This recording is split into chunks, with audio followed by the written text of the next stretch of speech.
Hey guys, welcome back to the channel. My name is Sean and today I'm going to be telling you a bit about how I went from a grade 5 to a grade 9 in English literature in the space of about 2 months. Now, to give you a bit of context about me, I am not a very English literature kind of person. It was probably one of my weakest subjects.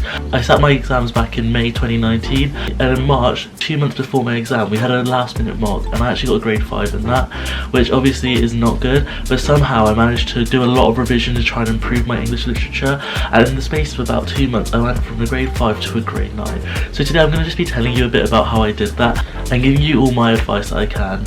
Also, a big thank you to Rate Tutors who have kindly sponsored this video, and I'll be telling you a bit more about them later in the video. So first of all, English literature GCSE is divided into 4 sections. These are poetry, Shakespeare, 19th century text and a modern text, and I'll be giving you section specific advice for each of these with some general advice at the end. So use the timestamps in the description to navigate your way around the video and find the bits that you find most helpful for yourself. Starting off with poetry. Now, in my opinion, this is one of the harder sections just because you have around 15 poems and you have to learn a lot about each of them. To start off, my advice for poetry is to make flashcards for every single poem. So what I did was I made one flashcard about the themes in the poem and how they're presented, some literary devices, etc.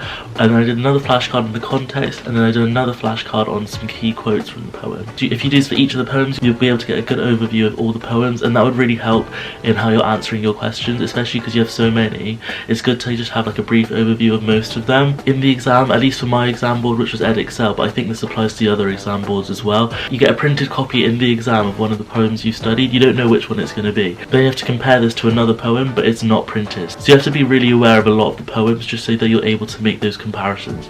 So what I did was I picked 3 or 4 poems that had a lot of themes surrounding them and a lot of different areas that I'll be able to talk about, because realistically you're not going to be able to learn in detail about 15 poems. It's just too many. What I decided to do is I focused on 3 or 4 that applied to a lot of different themes, and I learnt these in detail. So I didn't memorize it word for word, but what I did was I looked at the literary devices, some key quotes and the context as well, and I learnt these really well. What you don't want to happen is you only learn 1 or 2 poems and one of the ones that you've learnt really well comes up in the exam, because then you have less to compare it to. So I think 3 or 4 is normally a safe number, because that way you're able to compare. And I think that learning a few poems in a lot of detail rather than attempting to learn them all in a lot of detail really helps you give better points in your analysis, which helps you get those top grades. That being said, do not forget completely about the other poems. Like I said, make flashcards and learn like a general overview, and make sure you do learn the context, because that is definitely really important. When learning the 3 or 4 in detail, don't forget about the others, because you do have to know about them to be able to make a good comparison. You also get unseen poetry. Normally you get printed 2 poems that you've never seen before, you wouldn't have studied them, and you have to make some comparisons between them.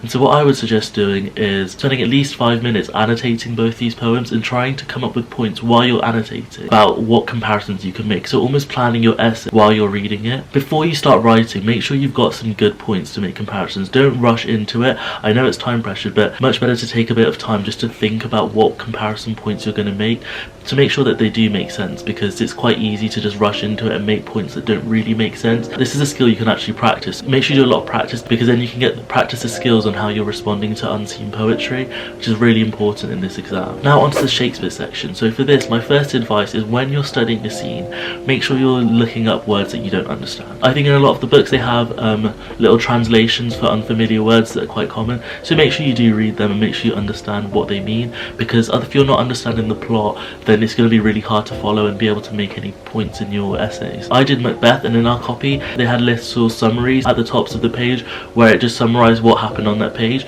So definitely make the most of that and do read that, because it helps a lot with following the plot. I think Shakespeare's quite hard because it's written a long time ago, so you don't really know what a lot of the words mean.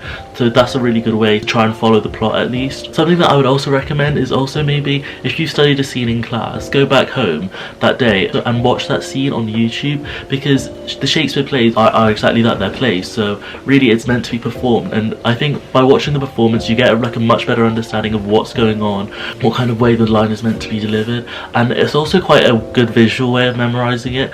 For example, in my exam there was this really obscure Porter scene which came up, and no one expected that to come up, but I remember when when I was studying that scene, I watched the performance. It was such an unusual performance that I literally remembered exactly how it was delivered, and then you can use that to help come up with the point. What I would say is that you don't need to watch the whole play, but scene by scene it's quite a good way to understand each bit. Another really good way to revise Shakespeare is by using videos online which explain and go through it, and that leads me to today's sponsor, First Rate Tutors. First Rate Tutors have an amazing English literature and English language online course on their website. The course has so much content and goes through everything you need to know for your English GCSE, including your English language, English literature and spoken word assessment. The course covers everything you need to know for the upcoming GCSEs, including updates for the 2022 sitting, and contains loads of grade 9 model answers which you can use when planning your essays and show you exactly what you need to be writing in order to achieve those top grades. The course is a one-off purchase, so once you've paid, you literally have lifetime access, and it's always being updated with the latest information. As a student myself, I know courses like these can be really useful just because it's self-paced, so if you want to do a lot of intense revision, you can do that. I really like how it covers all the basics that you need to know, but also if you're looking for some more advanced help, it can show you model answers that can really help if you're looking for those top grades. The course goes into so much detail about literally everything you need to know for English GCSE. The teaching on the course is excellent and can really help reinforce knowledge that you might not understand in your lessons. I personally would really recommend this course, and I wish I had access to something like this when I sat my English GCSE, because I know how helpful this would have been. If you're interested in signing up, there's a link in the description box which will take you to the website. Now on with the rest of the video. The next section I'm going to talk about is about the 19th century novel. Now, in my opinion, this is probably the hardest, at least I found it the hardest. For me, the book that we studied was Jekyll and Hyde. I thought it was quite long and very hard to follow. I think it's just because it's the older novels, kind of use words that you're not very familiar with. To help with this, I would definitely suggest creating chapter summaries. So literally, after every chapter, write down the key plot points, what each character is doing, any quotes, and try and create, maybe you can even do mind maps, or you could lay it out in a table, whichever way you kind of prefer. And I think this really helps with keeping track of the plot and just kind of knowing what's going on. At least I found there was a lot of stuff in the book that was probably less relevant, and I think by summarizing it you really get the essentials that you need to know. What's also really important about the 19th century novel is that they often focus the questions around the different themes in the book or the characters.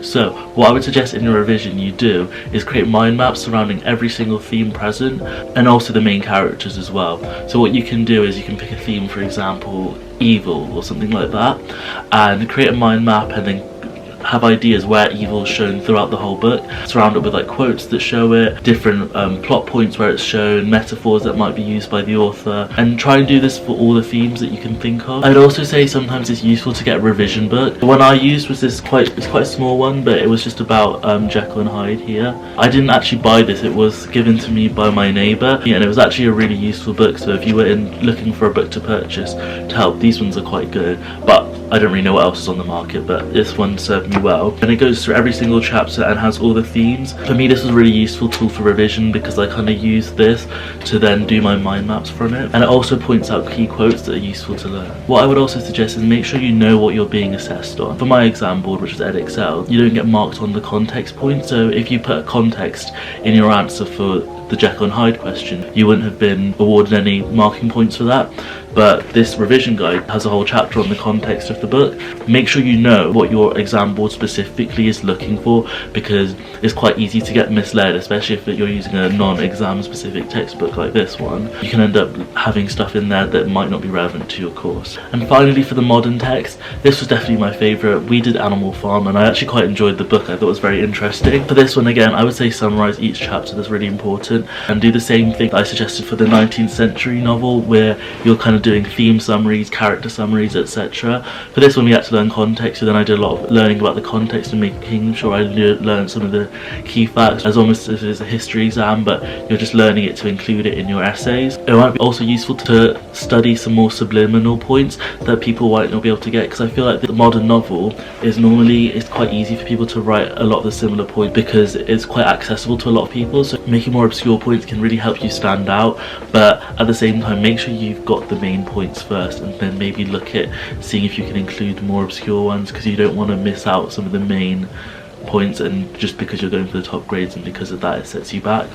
Now for some general advice. Timing is really important, so kind of go off how many marks the question's worth and allocate your time accordingly. Make sure you're going into your exam with a time plan in mind already, and make sure you stick to that. It's very tempting and very easy to go over on one question, but just remember, the more time you're going over on one question, you're sacrificing that from another. So make sure you don't fall into that trap and try and plan your time accordingly. Something that I think is kind of hard to do is also make sure you're asking your teachers for regular feedback.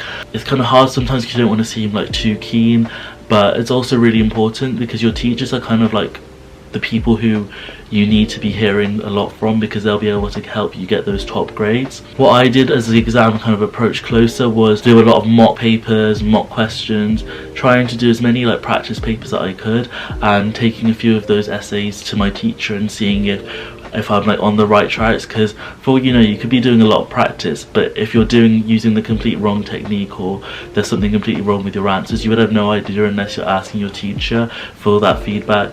I was quite fortunate that my teacher was very like happy to mark. Hopefully your teacher will be willing to mark it and go through it. That's a really useful tool that is important to make the most of, but you have to be organised to do it. A revision tool that I would highly recommend is essay plans. So it can take a lot of time to write a whole essay, and especially with GCSEs, you've got a lot of other subjects. I feel like essay plans are a really good way to kind of cover, basically do the same learning but in a shorter time. So obviously it's important to write essays and you want to practice that, but it forces you to focus on key points and kind of come up with what you would write in an essay without spending that extra time, and you'll find that by doing it you kind of learn the book really well. You can cover more content quickly by, rather than doing an essay on each theme, you can do an essay plan on each theme and maybe write a full essay for one of them. And my final piece of advice is don't fixate on learning quotes. I think a lot of people fall into the trap where they're revising for English literature. What do? Okay, English literature, needs to learn the quotes, and they just focus on learning quotes and learning quotes. And learning quotes is important, but it's definitely not what it will get you a good grade, because what's more important is the substance behind those quotes. Quotes are kind of only there to enforce a point, but you need to have that point to begin with, and that's what gets you the good marks.